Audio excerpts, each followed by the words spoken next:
হাসিনাও জনগণের ম্যান্ডেট দিতে ভয় পাইছে, আপনারাও জনগণের ম্যান্ডেট দিতে ভয় পান।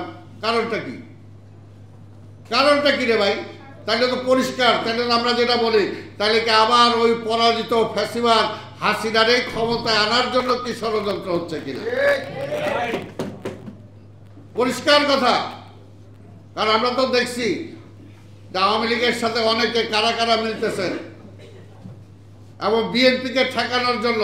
কি বিএনপি নির্বাচন দিলেই আগে যেটা হাসিনা বলতো, এই নির্বাচন কেন দেবো, তারেক এসে দেশ চালাবে এর জন্য।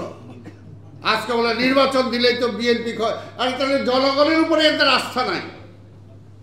আমরা কি বিএনপি জোর করে ভোট দেওয়ার সুযোগ আছে? আর ডক্টর ইউনূস এখন সরকার প্রধান, মন্ত্রী হলেন আপনারা, তা আমরা জোর করে কিভাবে ভোট দিব রে ভাই? তো পাবলিক যদি ভোট দেয় বিএনপিকে, আপনার অসুবিধাটা কি? তার অসুবিধা বিএনপির, ওই যে হাসিনারও অসুবিধা ছিল, জনগণ ভোট দিলে বিএনপি চলে আসবো, এদেরও অসুবিধা। তাহলে কি একই জায়গায় সূত্র?